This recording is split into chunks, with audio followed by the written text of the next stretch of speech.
Now we are shifting our focus to other developments. United States has responded to the BJP's accusation linking the Congress leader Rahul Gandhi to billionaire George Soros. US has clarified its position, stating that it does not interfere in the domestic politics of other countries and reiterated its commitment to maintaining strong bilateral ties with India. BJP leader Sambit Patra has also alleged that Rahul Gandhi is a part of dangerous triangle with Soros to destabilize India, citing reports from Soros-funded organizations like OCCRP. Congress has dismissed these claims, accusing the BJP of diverting the attention from the Adani controversy. Rahul Gandhi maintains that he is highlighting the critical governance and corruption issues. US has reiterated its neutral stance amid this political controversy. Meanwhile, senior Congress leader Shashi Tharoor has launched a scathing attack on the BJP after the United States rejected the allegations from India's ruling party about the American deep state's involvement in destabilizing India.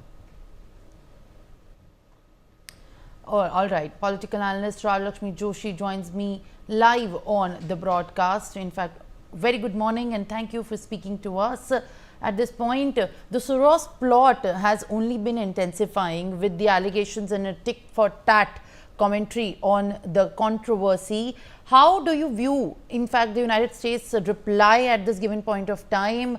How does it pertains to the stand that US is taking on this controversy that has been brewing between the BJP and the Congress, given that the series of attacks have not been a new affair? Hello, Simran, and thank you for having me on your show. And it is not surprising that the US government has made such a claim because they are entitled to defend themselves. And technically, yes, they may say that we are not directly involved. But they are not directly involved, but I would say that it is an indirect involvement. So, because there is this organization or an association of crime reporting journalists that is called the OCCRP, which, very surprisingly or strikingly, you may say, has never put out any negative comment or criticism about the US government, whatever the situation may be. But then there are certain countries that they target. So this is something that, and it is also based on some data leaks. So this, it looks like, very clearly something where any countries or some vested interest. And another thing is that this is funded by a person called George Soros, which, we all know about this name. So this OCCRP has never targeted US, but it definitely targets some designated countries only. So those countries where the US would want a regime change are the ones where all these data leaks happen and certain articles come out. So all these articles and all these, you would call it as a toolkit. So all of that is an organized and a well designated way of targeting a particular government. So what happened in Bangladesh was not a coincidence, or it didn't happen by chance. It happened by a certain design, by certain vested interest. So that, all these kind of things where an entire country, it undergoes a regime change, that happens by a lot of funding by certain individuals. So these individuals, when you see that they have direct links or indirect links with certain people from the Congress, so obviously the BJP is definitely going to put out certain accusations. So very rightly, they have put out all these accusations. So where you can see that, there are a lot of things where George Soros, OCCRP, and Mr. Rahul Gandhi and a lot of people from the Congress, especially Mr. Shashi Tharoor, they all have very similar views, or maybe they quote each other.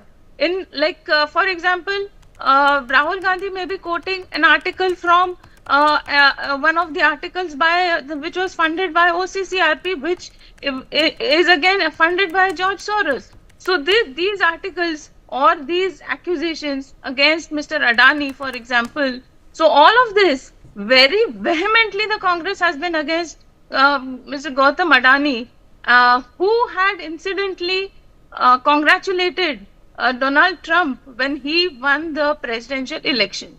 So it is no secret. It is an open secret, I would say, that the present U.S. government is not very happy with Gautam Adani, and you can see that whatever case had come up in the U.S. court, in that there were a lot of accusations, but no direct mention or no direct charges against any particular individual with whom Mr. Gautam Adani had supposedly indulged in bribery or corruption.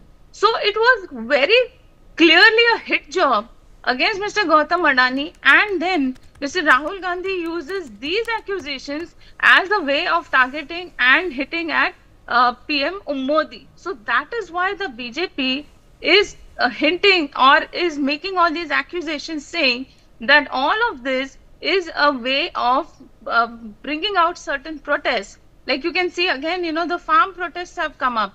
So even during the farmers' protest, also, or whether it may be during the hijab issue or during the CA issue, you have seen certain of these issues happening all over the world, where certain protests suddenly turn very anarchical, and then it turns into something where an entire government is changed. So this has happened in Sri Lanka, this has happened in Bangladesh, and some other countries as All well. right. So Rajalakshmi Joshi, in fact, they're decoding and giving us the latest updates as far as, in fact, the conspiracy or coincidence over the Soros plot is concerned. Thank you for speaking to us and giving us your time very much. Now, in fact,